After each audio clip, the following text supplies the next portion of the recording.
The locators are playing a big role in the production and are enabling you to make cycles, skip parts, export selected files, and even punch in and out of a recording. To control the locators, move the mouse to the upper part of the ruler till it changes to a pencil. Click and hold the left mouse button and drag to determine the distance between the first locator and the second one. Remember that, like other features, the accuracy of the locators in the grid is determined by the quantize preset and the snap button.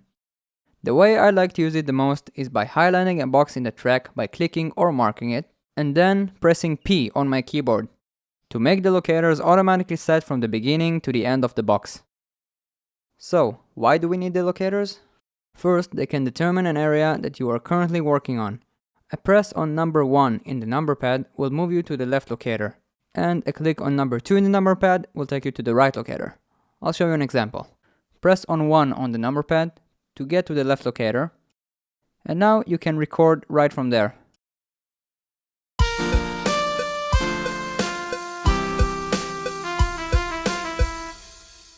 If you need more time to start, then drag the left locator 1 bar to the left. Press 1 again and record.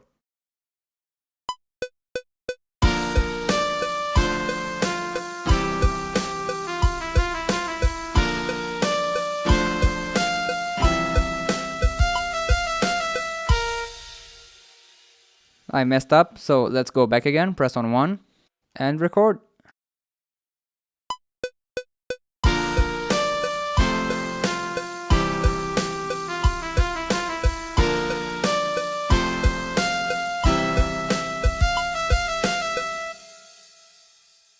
And after I'm done, pressing 1 sends me back to the beginning so I can hear everything, while pressing 2 on the number pad moves me right to the right locator, and I can continue.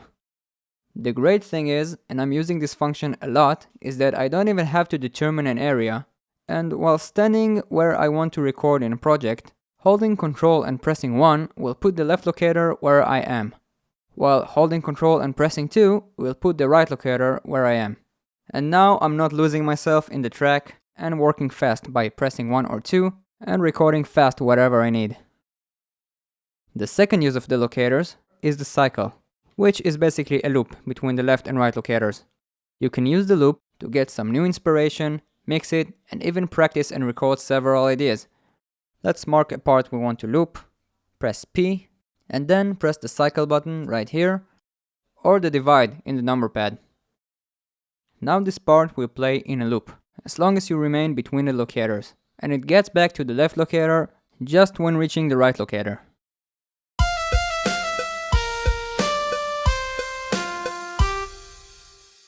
To get out of the loop, simply press the button down here again, or the divide in your number pad. Or if you want to continue ahead of the loop, simply press 2 on the number pad or go after the right locator. The third use of the locators allows you to skip the parts between the left and right locators. While it's a little bit less common to use when you're thinking about removing a whole section and wanting to see how it sounds before you're deleting it, this is where the skip could save you some time. While the cycle option happens when the left locator is on the left and the right locator is on the right, switching between them will set the skip. Like the cycle, press the divide in the number pad to activate the cycle, and drag the left or right locators ahead of the opposite one. The range between the locators had changed colors, and whenever you play before reaching the left end,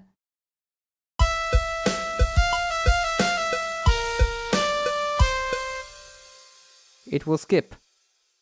Unfortunately, there is no shortcut to determine a skip, and highlighting a section and pressing P will always set the locators to perform a cycle, but there is a quick key command that can switch between them. Enter the key commands and in the search bar type exchange left. And then hit the magnifying glass. The command you have on the list switches between the left and right locators, and you can assign any key that you want. I made it as a shift and divide. Let's check it out. And awesome, it's working. The last thing you can do with the locators is to create an auto punch in and out to a recording. I'm barely using this option, but once in a while I find it handy. The two arrows pointing up and down in the bottom are turning the punch in and punch out on and off. What you're basically doing is making a spot in the track where the track will be recorded and stop being recorded automatically. Click on the three dots here to expand the transport bar, and click on the punch in and the punch out. You can have them locked in to the left and right locators by clicking on the gear, and after setting the locators, it will look like this.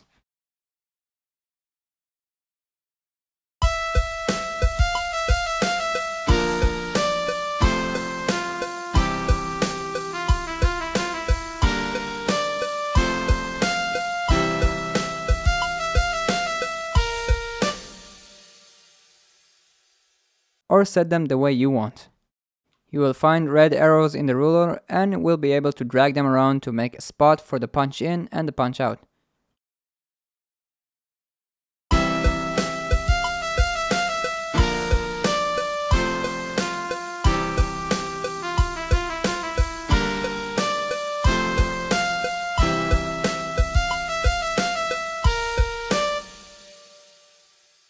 Just make sure to turn off these options when you don't want to use them, because when turned on, they might stop or start recording in the middle and cause some confusion.